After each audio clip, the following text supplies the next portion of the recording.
ورحمكم الله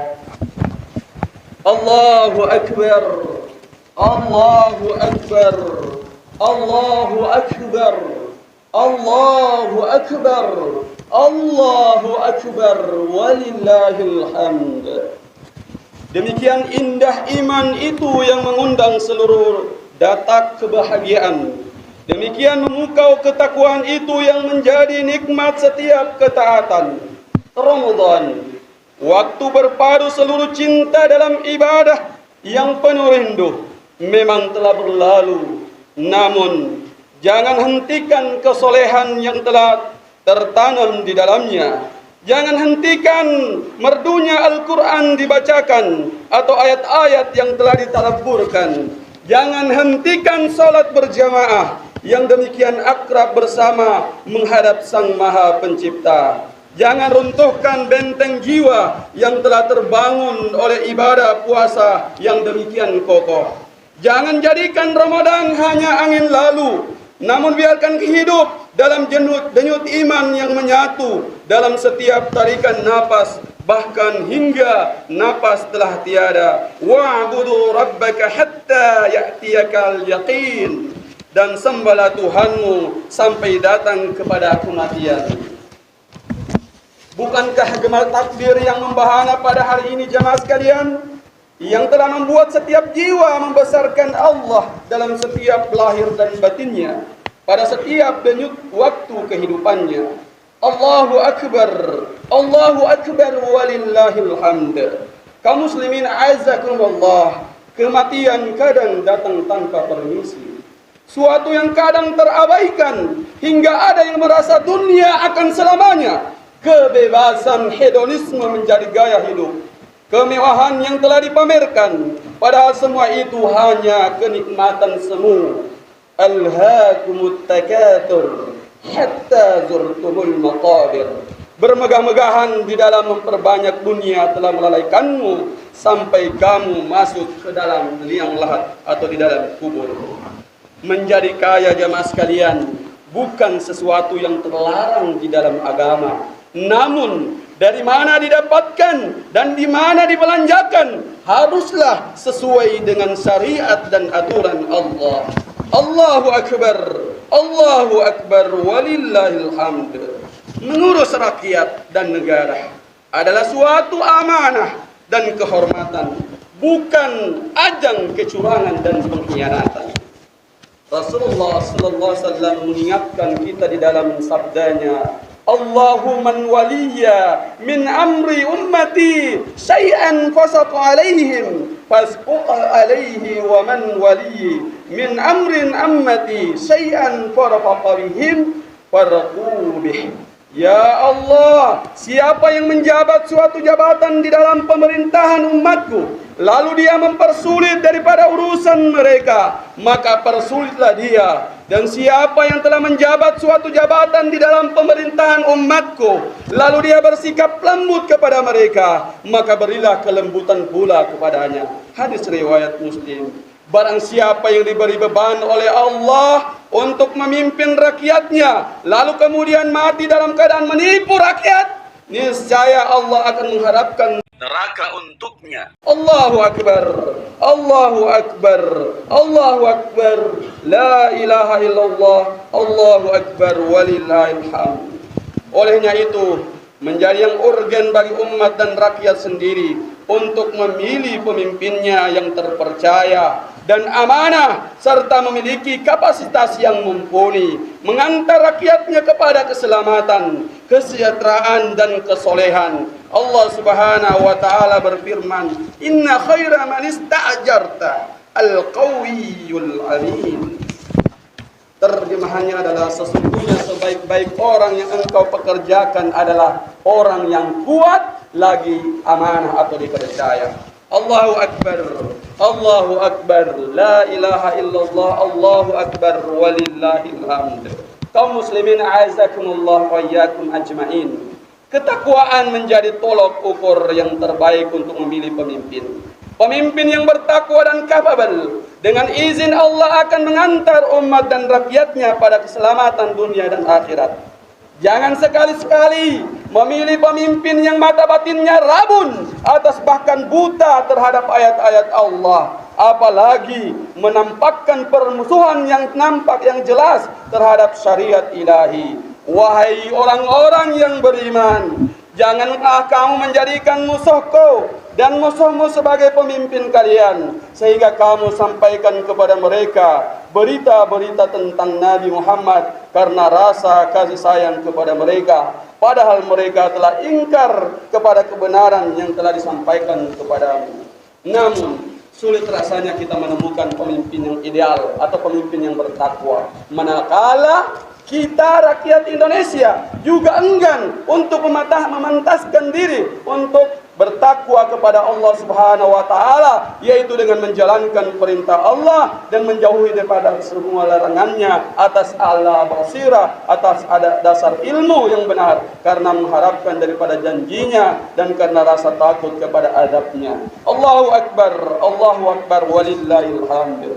Kaum muslimin rahimani wa rahimakumullah. Negeri yang indah ini, Zamrud Katulistiwa yang terpadu, yang berpadu pada NKRI ini, sejatinya adalah warisan iman daripada pendahulu kita, para pahlawan dan pendiri bangsa ini yang hadir dari jalinan masa yang demikian panjang. Sejak dari seruan Iskandar Muda, dari keberanian Sultan Agung yang perwira, dalam kata bijak Karayan Patingoloang, sumbu ilmu digelap buta, pada langkah-langkah tegar Sultan Hasanuddin sang panglima, dari sejak sahidnya Sultan Khairun sang permata dari timur dan tegarnya sang anak berbakti Sultan Bahabullah, serta gemar takbir Bung Tomo yang meluluhkan para penjajah, hingga akhirnya dengan penuh kesadaran imani bangsa ini menyatakan dalam muqaddimah konstitusinya bahwa kemerdekaan negara dan bangsa ini hanya karena diperoleh karena dari rahmat Allah Subhanahu wa taala semata. Allahu akbar walillahil hamd. Menjadi ironis jika umat Islam ini, pemilik saham terbesar di negeri ini, justru tersudut di pojok-pojok kehidupan dan agama menjadi terdakwa atas setiap permasalahan yang terjadi. Urusan radikalisme, terorisme, intoleransi dan kekerasan banyak dialamatkan pada umat Islam secara gegabah dan tidak adil. Jangan pernah kau berharap pemberian dari si bakhil. Kenapa? Karena pada api tidak ada air bagi mereka yang haus. Demikianlah tabiat musuh kebenaran. Jangan pernah berharap pada mereka. Bahkan jangan mengemis pengakuan pada mereka. Berkata Imam Asy-Syafi'i rahimahullah, jangan sedikit pun memperlihatkan kehinaan di hadapan musuh. Itu akan menjadikan mereka merasa di atas kebenaran, disebabkan berjayanya mereka. Sungguh itulah malapetaka yang sebenarnya. Kewenangan atas bumi Allah adalah hak yang harus diperjuangkan jemaah sekalian. Menjadi amanah histori dan konstitusi untuk menjadikan setiap jengkal negeri ini bertasbih pada Sang Pencipta Allah Subhanahu wa taala yang berwujud pada ketaatan dan ketakwaan sejati. Negeri warisan ulama ini takkan pernah menggapai kebahagiaan sejatinya manakala atau kecuali dengan kembali pada rengkuhan syariat Allah atau Rabbnya. Allahu akbar walillahil hamd. Umat al-Islam rahimani wa rahimakumullah. Olehnya itu menjadi teramat penting bagi umat ini untuk hadir dengan kejelasan identitasnya, dengan kecemerlaan syariatnya, dengan ketulusan takwanya dan keindahan akhlaknya. Bagian yang terpenting bangunan ajaran agama ini adalah selain daripada akhlakul karimah, akhlak yang mulia. Rasulullah sallallahu alaihi wasallam bersabda, "Innama bu'itsu liutammima makarim akhlak." Hanyalah aku diutus untuk menyempurnakan akhlak yang mulia. Akhlak yang mulia itu sesungguhnya adalah buah dari akidah yang lurus. Bukanlah Rasulullah sallallahu alaihi wasallam pernah bersabda yang artinya barang siapa yang beriman kepada Allah dan pada hari akhir, hendaknya ia berkata baik atau diam. Dan barang siapa yang beriman kepada Allah dan hari akhir, hendaklah ia memuliakan tetangganya. Dan barang siapa yang telah beriman kepada Allah dan hari akhir, hendaklah ia memuliakan tamunya. Muttafaqun alaih. betapa semua perilaku mulia pada sesama manusia adalah agama. Ini motivasinya disandarkan pada iman kepada Allah dan hari akhir. Rasulullah Shallallahu Alaihi Wasallam pernah ditanya tentang apa yang paling banyak memasukkan umat manusia ke dalam surga, maka beliau menjawab, ketakwaan kepada Allah dengan ditandai dengan akhlakul karimah. Negeri ini butuh dan rindu jamaah sekalian pada pemimpin dan rakyat yang memiliki attitude, memiliki moral atau akhlak yang baik. Negeri ini rindu pada keadilan yang telah lama merantau. Bangsa ini rindu pada keramahan yang tulus dan bukan basa-basi. Negara ini telah teramat rindu pada kejujuran yang sangat lama menghilang. Negeri ini sudah muak dengan arogansi, kezaliman, kekerasan yang brutal tanpa mengenal batas kemanusiaan. Yang demikian ironis dipertontonkan oleh orang-orang yang seharusnya menghadirkan keamanan dan kedamaian. Wallahul musta'an. Kaum muslimin azakumullah. Carut marut ini bukan sesuatu yang hanya diratapi, namun ia harus dihadapi. Perjuangan menegakkan akhlakul karimah harus dikobarkan. Bahkan jika perlu kita gencarkan revolusi akhlak yang merata di seluruh penjuru negeri. Mari mulai kita pada diri kita sendiri. Saatnya menata pribadi dan karakter menjadi indah dengan akhlak terpuji. Saatnya menghadirkan senyum tulus dalam interaksi dengan semua manusia atau insan. Saatnya memperdengarkan kalimat thayyibah dalam setiap pembicaraan. Mari hadirkan kebahagiaan bagi hamba-hamba Allah di sekitar kita. Waktunya hadir sepenuh jiwa untuk semua buah hati dalam keluarga. Saatnya dengan tegas menolak semua bentuk pergaulan bebas dan kedangkalan akhlak. Fitnah dan godaan lawan jenis, bahkan sesama jenis, memang demikian dahsyat, masif dan terstruktur. Namun dengan semangat akhlak yang mulia ini, kita berharap pertolongan dan perlindungan Allah terhadap kita dan generasi pelanjut kita dapat terwujud. Jalinan akhlak yang mulia ini akan memintal persatuan, merekatkan kebersamaan, dan membangun negeri ini menjadi kokoh, kuat, dan soleh. Akhlak yang mulia adalah asas membangun kebersamaan. Hilangnya akhlak adalah runtuhnya persatuan dan kebersamaan. Allahu Akbar, Allahu Akbar, walillahil hamd. Salah satu pemeran utama dalam perjuangan ini adalah para ulama dan para cendekiawan. Mereka lah pewaris Nabi yang menjadi teladan, termasuk teladan pada akhlak yang membangun persatuan dan kebersamaan. Dari para ulama dan kaum cendekia ini, kita berharap gagasan dan solusi bagi berbagai macam krisis yang kita hadapi. Mereka lah para ulil albab yang mampu membaca daripada ayat-ayat Allah yang tersurat maupun yang tidak tersurat. Mereka lah pula lah yang memadukan fikir dan zikir. Kita berharap potensi para ulama dan cendekiawan akan maksimal memberikan kemaslahatan pada umat dan bangsa. Ilmu dan negeri kesolehannya akan terpancar dan terarah untuk merancang masa depan yang indah bagi bangsa ini. Bukan dihamburkan untuk memecah belah dan saling menghabisi sesama anak bangsa. Aqulu qawli hadza wa astaghfirullah li wa lakum min kulli dhanbin innahu huwal ghafurur rahim.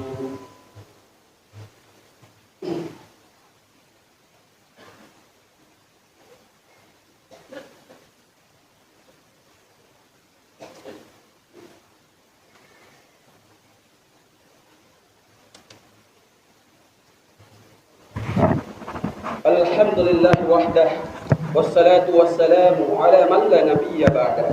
Allahu akbar walillahil hamd. Kaum muslimin a'azzakumullah. Di tengah berbagai permasalahan internal bangsa kita ini, tak boleh kita abai dan lengah dan permasalahan besar yang dihadapi oleh umat ini, yang hingga hari ini belum dapat kita selesaikan, bahkan semakin hari semakin menjadi-jadi, yaitu tanggung jawab kita kepada kiblat kaum muslimin di dunia ini, Masjidil Aqsa yang penuh berkah.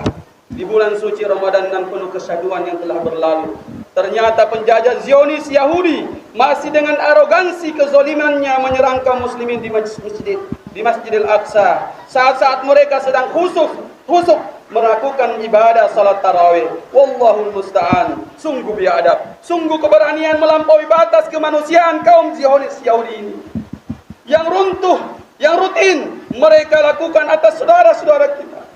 adalah karena kelemahan kita kaum muslimin. Seakan 2 miliar kaum muslimin yang ada di santero dunia ini, yang ada seluruh dunia ini, tidak ada artinya di hadapan para Zionis Yahudi.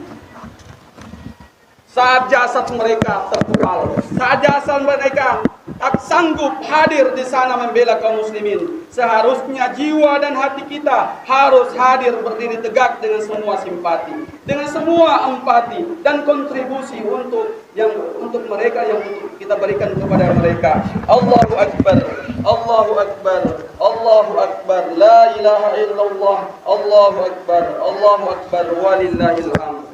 Umat al-Islam a'azakumullah, saatnya bangkit membenahi diri, merata semua potensi yang kita miliki yang terhinakan agar tidak terhinakan lagi, termasuk potensi ekonomi umat yang dahsyat. Perlu ada keberanian, perlu ada kecerdasan, perlu ada ketelitian dan kesabaran serta kebersamaan mengelolanya. Allahu Akbar, Allahu Akbar, walillahil hamd. Kaum muslimin arsalakumullah, mungkin sudah saatnya bukan hanya berpikir bagaimana memilih pemimpin, namun kita harus berpikir bagaimana memimpin kemanusiaan dan menjadi pengendali peradaban. Allahu Akbar, Allahu Akbar, walillahil hamd. Sudah saatnya Anda wahai para pemuda mempersiapkan diri untuk menjadi generasi Al-Quran yang sejati, bukan generasi get-get yang memikul tanggung jawab perjuangan kuat, sehat dan soleh. Sudah saatnya Anda wahai wanita muslimah yang sejati semakin tekun membenahi diri, menjadi madrasah utama yang menjadi rahim peradaban mulia. Jilbabmu atau hijabmu adalah kehormatanmu, akhlakmu adalah pakaian terindahmu. Allahu Akbar, Allahu Akbar, walillahil hamd. Kepada para pemimpin bangsa, kami ingatkan untuk bertakwa kepada Allah dalam mengurus 250 juta hamba Allah ini di negeri ini. Jadikan Al-Quran sebagai pedoman, As-Sunnah sebagai penerang. Jika tidak, maka kesengsaraan telah menanti di dunia ini sebelum datangnya akhirat, kehidupan akhirat kelak. Kepada Anda segenap istri atau suami istri, jadilah pelabuhan hati bagi suami Anda, tempat berlabuh dan melipur lara. Jadilah al-wadud, istri yang cintanya buat suami sejati karena Allah. Taatlah kepadanya dalam ketaatan kepada Allah. Kepada Anda wahai pemuda, harapan umat dan bangsa ini, jadilah pemuda beriman yang tangguh. Lihatlah para ashabul kahfi, yang tidur mereka pun dapat menggentarkan musuh, karena sesungguhnya mereka adalah pemuda-pemuda yang beriman kepada Allah, dan kami tambah pula iman kepada mereka. Jangan terpedaya dengan tipu daya syaitan hingga masa muda hanya diisi dengan hura-hura. Ingatlah bahwa semua ada pertanggungjawabannya di hadapan Allah. Hiasilah masa muda dengan Al-Quran. Bacalah, telaah, hafal dan amalkan, maka niscaya Anda akan menjadi pemuda yang paling berbahagia. Kepada ayah dan bunda kami, para abi dan ummi yang kerindu, hadirlah dalam hari-hari dan dalam jiwa buah hati Anda. Hadirlah dengan Al-Quran. Hadirlah dengan cinta sepenuh jiwa untuk mengantar mereka menjadi mujahid dan hafizul Quran. Menjadi mujahidah sejati, mujahid dan mujahidah sejati. Tahukah Anda bahwa buah hati kalian kadang menangis dalam hati karena kelakuan kita yang buruk, karena kata-kata kita yang keras dan pedas, atau karena kita tidak hadir. Kita hadirkan diri kita pada saat mereka butuh rindu kepada kita. Kepada para guru dan ustadz dan alim ulama, guru dan panutan kami, pembimbing hati dan jiwa kami, ketahuilah bahwasanya kami mencintai Anda sekalian hanya karena Allah semata. Maka bersikaplah teguh di jalanmu. Pandulah kami dengan ilmu yang dikaruniakan kepadamu. Yakinlah bahwa umat berada di belakangmu, menyokong dakwah yang engkau kabarkan, dan yang paling utama adalah bahwa Allah di atasmu akan selalu membimbing dan menolongmu. Kaum muslimin yang berbahagia, akhirnya marilah pada kesempatan yang baik ini untuk kemudian kita menundukkan hati, menghadirkan hati dan pikiran kita, melakukan renungan dan kontemplemen hanya tertuju dan bermunajat kepadanya. Alhamdulillah, segala puji bagi Allah. Tempat semuanya kita berkeluh kesah. semua masalah mendapat jalan keluar. Salawat dan salam semoga tercurah kepada sang Rasul yang tercinta, para keluarga dan sahabatnya, manusia-manusia terbaik yang pernah terlahir. Kami mohon ya Allah, jadikan Al-Quran sebagai penyejuk hati kami, cahaya bagi dada kami, penghapus duka dan kesedihan kami, dan pelipur kegundahan jiwa kami. Ya Allah, Engkau adalah Rabb kami, tiada Tuhan yang berhak disembah selain Engkau. Engkau telah menciptakan kami, dan kami adalah hamba-Mu, dan kami selalu berusaha menepati ikrar dan janji kami kepadamu dengan segenap kekuatan yang kami miliki. Kami berlindung kepadamu dari keburukan perbuatan kami. Kami mengakui betapa besar nikmat-nikmat-Mu yang tercurah kepada kami. Dan kami tahu dan sadar betapa banyak dosa yang telah kami lakukan, ya Allah. Karenanya itu, ya Allah, ampunilah kami. Tidak ada yang dapat mengampuni dosa kami selain Engkau, ya Allah. Ya Allah, Tuhan yang Maha Penyayang, sayangilah kami, sayangilah kedua orang tua kami yang telah berpeluh lelah merawat dan mendidik kami. Ampuni setiap kata keras kami yang pernah terlontar kepada mereka. Ya Allah, ampunilah sikap tak peduli kami atas mereka, ya Allah. Ya Rabb, berikan kesempatan kami berbakti kepada mereka. Ya Allah, lembutkanlah hati mereka untuk kami, untuk ridah mereka mengantarkan kepada ridha-Mu, ya Allah. Dan jika Engkau telah memanggil mereka ke kehadiran-Mu, mereka keduanya telah meninggal, maka basuhlah mereka dengan kelembutan, ampunan dan rahmat-Mu, ya Allah. Serta pertemukan kami dengan mereka dalam keabadian nikmat jannah-Mu. Ya Allah, berkatilah keluarga kami. Jadikanlah mereka penyejuk pandangan mata dengan ketakwaan dan ketaatan kepadamu. Duhai Rabb kami yang Maha Penyayang, sayangilah para ustadz kami, guru-guru kami, lindungilah dan bimbinglah mereka, lapangkanlah rezekinya, kuatkan azamnya, dan berkati jalannya. Ya Allah, bersihkanlah hati dan jiwa ini dari hasad dan dengki. Persatukan jiwa-jiwa ini dalam cinta karenamu, dalam ketaatan-Mu. Jangan Engkau biarkan syaitan, musuh-Mu, menggerogoti persaudaraan kami. Ya Allah, Tuhan yang Maha Penyayang, sayangi dan lindungilah saudara-saudara kami yang ada di Burma, yang ada di Palestina, yang ada di India, yang ada di Sudan, yang ada di setiap negeri kaum muslimin. Satukan hati mereka, satukan langkah mereka, dan berikanlah kemenangan yang sejati kepada mereka. Ya Allah, Rabb pemilik segala kerajaan, karuniakanlah kepada kami pemimpin yang soleh dan takut kepadamu, pemimpin yang berani dan cerdas, serta paham dan mengerti agamamu, agar mereka tidak mudah digelincirkan oleh ahlus subhat wa syahwat, dan sehingga dapat menuntun kami untuk berada senantiasa di atas jalan-Mu. Inilah doa dan permintaan kami, ya Allah. Ya Allah, perkenankan atau kabulkanlah doa kami. Rabbana atina fid dunya hasanah wa fil akhirati hasanah wa qina adzabannar. Subhana rabbika rabbil izzati amma yasifun, subhanallahi wa bihamdihi, la ilaha illa anta, nastaghfiruka wa natubu ilaik, wa akhiru da'wana alhamdulillahi rabbil alamin. Kepada kaum muslimin dan muslimat, melalui kesempatan momen yang tepat ini, marilah kemudian kita saling melepas kedengkian kita, dendam kita, untuk senantiasa melapangkan hati kita, membuka hati-hati kita untuk memaafkan saudara-saudara kita. Terlebih saya selaku khatib, melalui kesempatan ini kami mohon dimaafkan bersama keluarga. Taqabbalallahu minna wa minkum minal aidin wal faidin. Wassalamualaikum warahmatullahi wabarakatuh.